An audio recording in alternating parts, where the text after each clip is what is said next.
दोस्तों स्वागत है आपका मेरे YouTube चैनल इंग्लिश बाबू पर। और दोस्तों आज मैं आपके लिए एक इंग्लिश का पैराग्राफ लेकर आया हूं और जिसे मैं वर्ड टू वर्ड ट्रांसलेट करूंगा। और दोस्तों आज का ये जो वीडियो है, इस वीडियो के माध्यम से आप सीखेंगे कि जब हम कोई इंग्लिश में हमें किसी टॉपिक के ऊपर बोलना होता है या फिर हमें कोई ऐसे या फिर पैराग्राफ लिखना होता है तो हम किस तरह से उसको लिख सकते हैं। तो दोस्तों आज जो पैराग्राफ मैं आपके लिए लेकर आया हूँ ये भगवान बुद्ध के ऊपर है। तो चलिए दोस्तों आज के इस पैराग्राफ को हम शुरू करते हैं और मेरी आपसे रिक्वेस्ट है आप इसे बिल्कुल ध्यान से सुने, एक एक वर्ड को समझने की कोशिश करें क्योंकि यहाँ पर इसे मैं वर्ड टू वर्ड ट्रांसलेट करूँगा। और यदि आपको इसके अंदर कोई भी नया वर्ड या फिर ग्रामर का नया स्ट्रक्चर देखने को मिले तो आप उसे नोट करें और यदि वीडियो पसंद आए तो इसे लाइक ज़रूर करें। तो चलिए इसको शुरू करते हैं। तो दोस्तों ये जो आज का हमारा पैराग्राफ है वो लॉर्ड बुद्धा मतलब कि भगवान बुद्धा के ऊपर है। The childhood name of Gautam Buddha was Siddharth. क्या अर्थ हुआ दोस्तों? ये जो वाक्य है ये सिंपल पास्ट का वाक्य है। सिंपल पास्ट का मतलब होता है जब हम पास्ट में कोई ऐसा वाक्य बनाते हैं जहाँ पर वॉज या वर्ब का प्रयोग हेल्पिंग वर्ब के रूप में किया जाता है, साथ में नाउन या एडजेक्टिव को लेकर वाक्य बनाते हैं। और इस तरह के वाक्यों में कभी भी वर्ब का प्रयोग नहीं किया जाता है, तो इस तरह के जो वाक्य होते हैं उनको नो एक्शन सेंटेंस भी कहा जाता है। तो क्या अर्थ हुआ? The childhood name of Gautam Buddha was Siddharth, मतलब कि the childhood name of Gautam Buddha was Siddharth मतलब कि क्या हुआ इस लाइन का कि गौतम बुद्धा का बचपन का नाम सिद्धार्थ था। ही वॉज बॉर्न इन 1563 BC। दोस्तों ये जो वाक्य है ये पास्ट इंडेफिनिट का पैसिव वॉइस का वाक्य है और जब हम पास्ट इंडेफिनिट में कोई भी पैसिव में वाक्य बनाते हैं तो वहाँ पर वॉज या वर्ब का प्रयोग हेल्पिंग वर्ब के रूप में किया जाता है और साथ में वर्ब की थर्ड फॉर्म लगाई जाती है। ये बियर का मतलब होता है जन्म देना, थर्ड फॉर्म है born. He was born in 563 BC मतलब उनका जन्म 1563 BC में हुआ। His father's name was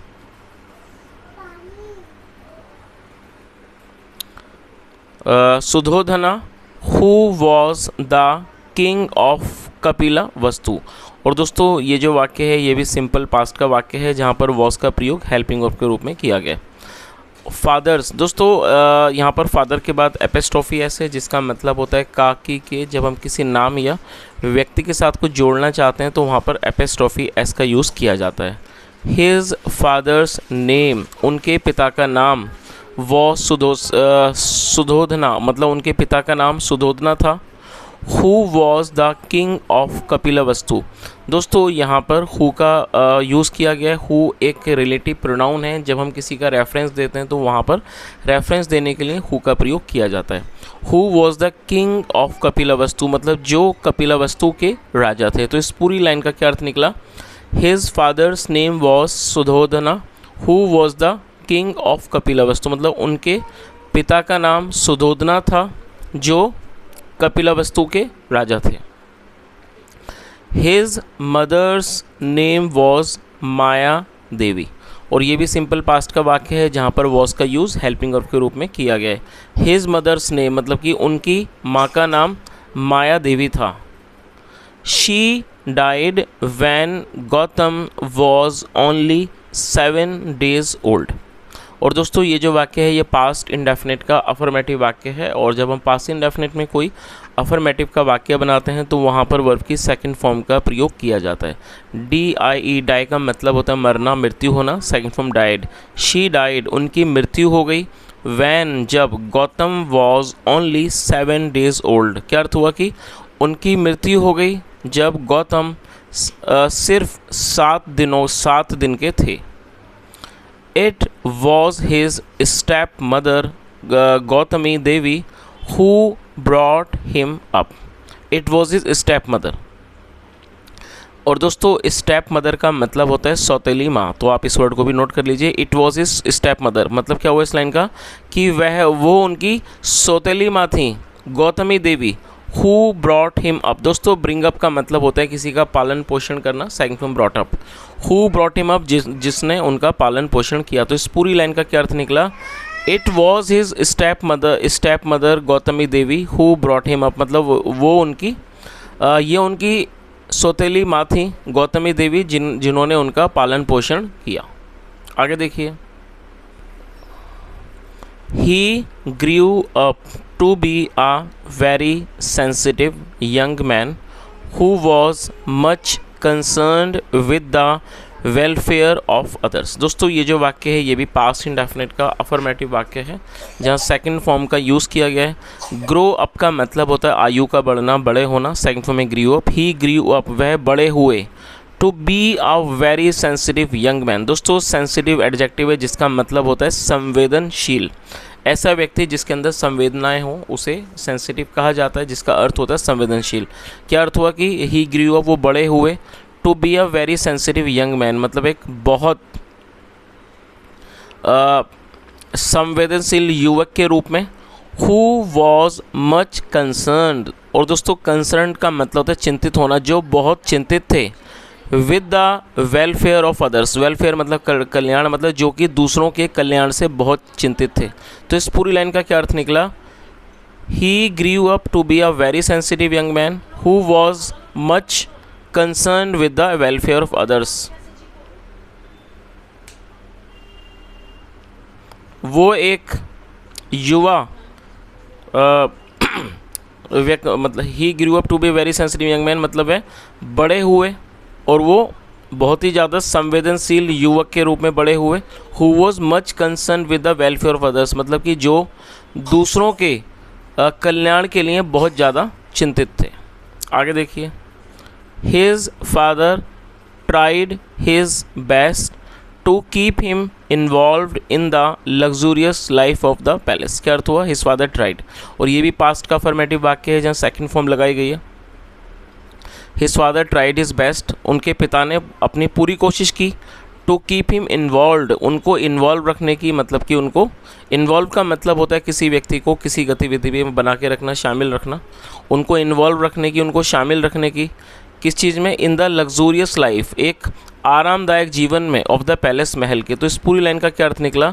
his father tried his best to keep him involved in the luxurious life of the palace मतलब उनके पिता ने अपनी पूरी कोशिश की उनको महल के आरामदायक जीवन में व्यस्त रखने की।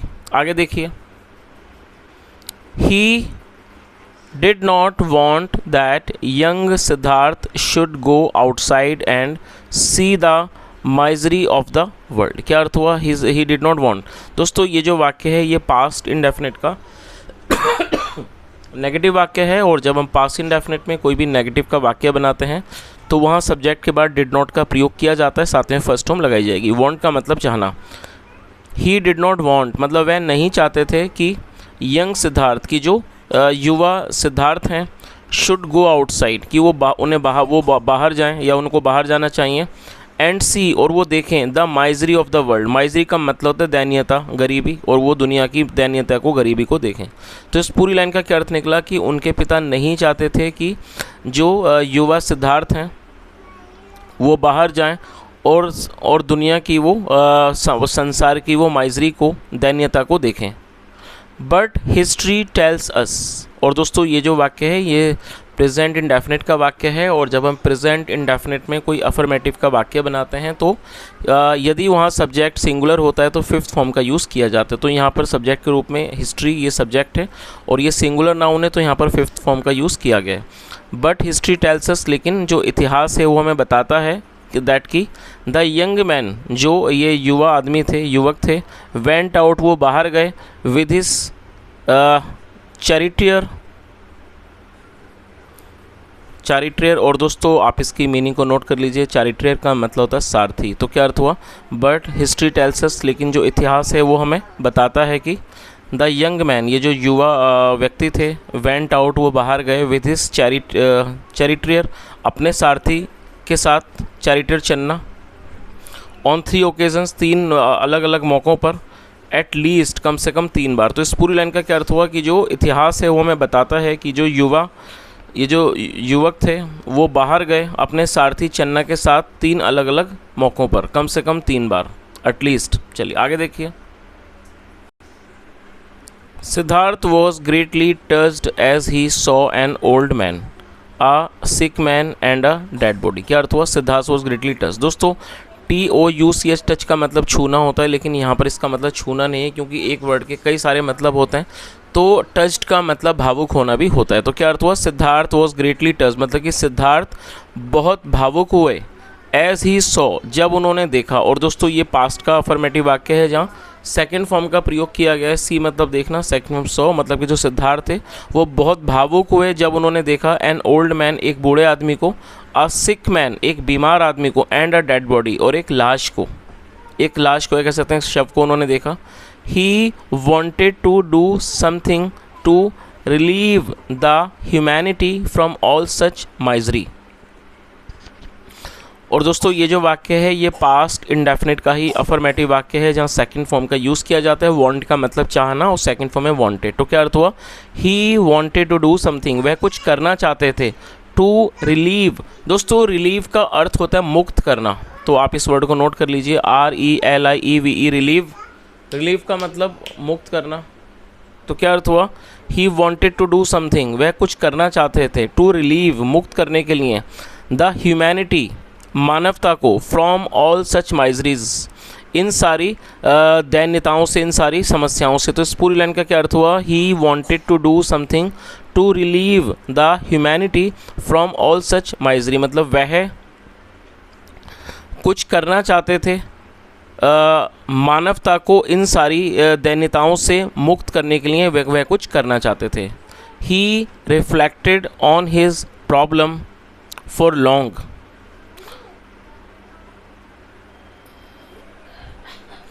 ही reflected on his problem for long. क्या अर्थ हुआ? कि उन्होंने लंबे समय तक अपनी समस्याओं पर मनन किया, उसके बारे में सोचा। एट लास्ट, अंत में। ऑन हियरिंग सम वर्ड्स, कुछ शब्दों को सुनकर। हियर मतलब सुनना, और ये फोर्थ फॉर्म है। एट लास्ट मतलब अंत में। ऑन हियरिंग सम वर्ड्स, कुछ शब्दों को सुनकर। From the mouth of a hermit, और दोस्तों हर्मिट मतलब साधु होता है, एक साधु के मुँह से। विच इनकरेज्ड हिम, उस इनकरेज का मतलब होता है किसी को कुछ साहस देना, किसी को हौसला बढ़ाना। विच इनकरेज्ड हिम, जिसने उनका उत्साह बढ़ाया। टू रिनाउंस द वर्ल्ड, दुनिया को छोड़ने का, रिनाउंस करने का। तो दोस्तों इस पूरी लाइन का क्या अर्थ हुआ? At last on hearing some words, मतलब कि अंत में कुछ शब्दों को सुनकर। किससे? From the mouth of a hermit, एक साधु के मुंह से कुछ शब्दों को सुनकर। विच इनकरेज्ड हिम, जिसने उन्हें प्रोत्साहित किया। टू रिनाउंस द वर्ल्ड, संसार को छोड़ने के लिए, संसार को छोड़ने के लिए। रिनाउंस मतलब छोड़ना। ही डिसाइडेड, और दोस्तों डिसाइड का मतलब निर्णय करना, फैसला करना, और ये भी पास्ट इंडेफिनिट का अफर्मेटिव वाक्य है। और यहाँ पर आप इस चीज़ पर ध्यान दें कि यहाँ पर दो वर्ब को लेकर वाक्य को बनाया गया है। तो जब आप कोई भी ऐसा वाक्य बनाते हैं जहाँ पर दो वर्ब का प्रयोग किया जाएगा, तो पहली वर्ब के बाद आपको टू का यूज़ करना होता है कंजक्शन के रूप में, और टू के बाद हमेशा ही फर्स्ट फॉर्म आती है। लीव का मतलब छोड़ना। तो क्या अर्थ हुआ? ही डिसाइडेड, उन्होंने फैसला किया, निर्णय किया। टू लीव द पैलेस, महल को छोड़ने का। And go into the forest, और जंगल में जाने का। फॉर मेडिटेशन, ध्यान के लिए। मेडिटेशन मतलब ध्यान, ध्यान साधना। बिफोर गोइंग, जाने से पहले। He had a lasting glance on his beloved wife, उन्होंने मतलब कि जाने से पहले ही हैड लास्टिंग ग्लैंस मतलब उन्होंने आखिरी नज़र डाली। ऑन हिज बिलव्ड वाइफ, अपनी प्यारी अपनी प्रिय पत्नी पर। यशोधरा एंड सन राहुल, यशोधरा और जो उनका बेटा था राहुल पर। Who were enjoying a sound sleep, मतलब कि जो कि आनंद ले रहे थे। अ साउंड स्लीप, एक गहरी नींद का। एट मिडनाइट, आधी रात में। आगे देखिए। ही स्टार्टेड ऑस्टियर मेडिटेशन, दोस्तों ऑस्टियर का मतलब है कठिन। ही स्टार्टेड ऑस्टियर मेडिटेशन, और ये भी पास्ट का अफर्मेटिव वाक्य है जहाँ सेकंड फॉर्म का प्रयोग किया गया। उन्होंने कठिन साधना की, ध्यान किया। टू नो, जानने के लिए। द सीक्रेट ऑफ लाइफ, मतलब जीवन के सीक्रेट को, जीवन के राज को जानने के लिए। एंड डेथ, जीवन और मृत्यु के राज को जानने के लिए। And observed long fast, observe का मतलब रखना। एंड ऑब्जर्व लॉन्ग फास्ट, और उन्होंने लंबे व्रत रखे, या कह सकते हैं लंबे उपवास रखे। तो इस पूरी लाइन का क्या अर्थ हुआ? He started austere meditation to know the secret of life and death and observe long fast, मतलब कि उन्होंने जीवन की मतलब कि जीवन और मृत्यु के राज को जानने के लिए उन्होंने कठिन साधनाएं की और उन्होंने ऑब्जर्व लॉन्ग फास्ट और उन्होंने लंबे उपवास रखे।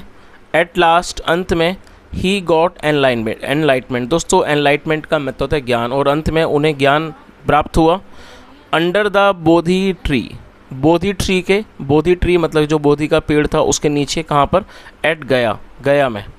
नाउ अब ही बिकेम द बुद्धा, अब वो बुद्धा बन गए। और दोस्तों ये भी पास्ट का अफर्मेटिव वाक्य है जहाँ पे सेकंड फॉर्म लगाई गई है। Now he became the Buddha, वो बुद्धा बन गए। द एनलाइटेंड वन मतलब कि एक बुद्धिमान या कह सकते हैं एक ज्ञानी। आगे देखिए, he delivered his first sermon at Sarnath. और सारनाथ दोस्तों कोई जगह का नाम है ये, तो उसका क्या अर्थ हुआ, he delivered his first sermon at Sarnath. उन्होंने अपना जो पहला उपदेश था वो सारनाथ में दिया। At first 5 persons became his disciple, मतलब कि एट फर्स्ट मतलब कि पहले जो 5 persons मतलब जो 5 व्यक्ति थे, बिकेम हिज डिसिपल का मतलब शिष्य, उनके मतलब कि पहले 5 जो व्यक्ति थे, 5 लोग थे, वो उनके शिष्य बने। सून जल्दी ही his message begin to spread मतलब फैलना। और दोस्तों ये भी पास्ट का अफर्मेटिव वाक्य है। बिगिन का मतलब शुरू होना, second form began. His message जो उनका संदेश, बिगेन टू स्प्रेड फैलने लगा। फार एंड वाइड मतलब दूर दूर तक जो उनका संदेश था वो फैलने लगा। And the number of his disciples grew quickly, और जो उनके शिष्यों की जो संख्या थी वो बहुत तेज़ी से बढ़ने लगी। ग्रीव क्विकली वो बहुत तेज़ी से बढ़ी। बुद्धिस्ट मठ, और जो बुद्धिस्ट मठ थे, वर लेटर इस्टेब्लिश्ड, उनको स्थापित किया गया ऑल ओवर द कंट्री, पूरे देश में। आगे देखिए, ही वॉज एन एग्नोस्टिक। दोस्तों एग्नोस्टिक का मतलब होता है संशयवादी, वो एक संशयवादी थे। He challenged the truth of the Vedas. Challenge का मतलब चुनौती देना। उन्होंने वेदास के जो सच थे, ट्रूथ थे, उनको उन्होंने चुनौतियाँ दी। He laid stress on truth and reason, और उन्होंने सच्चाई और तर्क पर उन्होंने जोर दिया और उस पर विशेष उन्होंने बल दिया। He preached that the sole cause of misery was our desires which should be controlled to get peace and happiness. क्या अर्थ हुआ, ही प्रीच। दोस्तों प्रीच का मतलब होता है किसी बात का उपदेश देना। सेकंड प्रीज, ही प्रीच्ड, उन्होंने उपदेश दिया कि the sole cause of misery, sole मतलब जो इकलौता जो कारण है ऑफ माइजरी, हमारी गरीबी का, हमारी परेशानी का जो इकलौता कारण है, वॉज आर डिज़ायर्स, वो हमारी इच्छाएं हैं। विच शुड बी कंट्रोल्ड, जिनको नियंत्रित किया जाना चाहिए। और दोस्तों ये जो वाक्य है ये पैसिव में है। यहाँ पर शुड का प्रयोग पैसिव में जब हम करेंगे तो शुड बी के साथ थर्ड फॉर्म का यूज़ किया जाएगा। जिन्हें नियंत्रित किया जाना चाहिए। टू गेट पीस, शांति के लिए, एंड हैप्पीनेस, और प्रसन्नता के लिए। तो इस पूरी लाइन का क्या अर्थ हुआ कि he preach that the sole cause of misery was our desires which should be controlled to get peace and happiness, मतलब उन्होंने उपदेश दिया कि जो हमारे परेशानियों का जो इकलौता कारण है वो हमारी इच्छाएं हैं, जिन्हें नियंत्रित किया जाना चाहिए शांति और सुख के लिए, हैप्पीनेस के लिए, खुशी के लिए। ही लेड एम्फेसिस, उन्होंने जोर दिया ऑन द मिडिल पाथ, बीच के रास्ते पर, and exhorted his disciples to follow.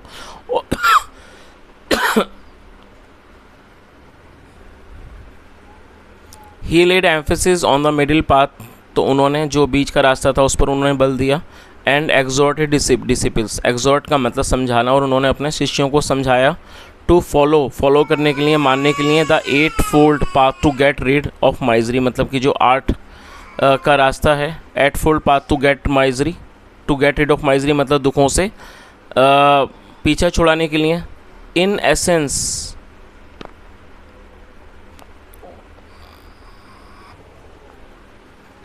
essence his message means service to mankind and all living beings without any selfish motives। क्या अर्थ हुआ, in essence का मतलब होता है संक्षिप्त में वो क्या है जो उनका मैसेज है। his message means मतलब उनके संदेश का मतलब है service to mankind, मानवता की सेवा, and all living beings, और सभी जीवित प्राणियों का, without any selfish motive, बिना किसी selfish motive के, बिना किसी स्वार्थी उद्देश्यों के। तो दोस्तों ये आज का एक आर्टिकल था और यहाँ मैंने कोशिश की आपको हर एक वर्ड की मीनिंग बताने की। And if you really enjoyed the session and if you have learned anything, it's my request to kindly like this video and share this video with your friends.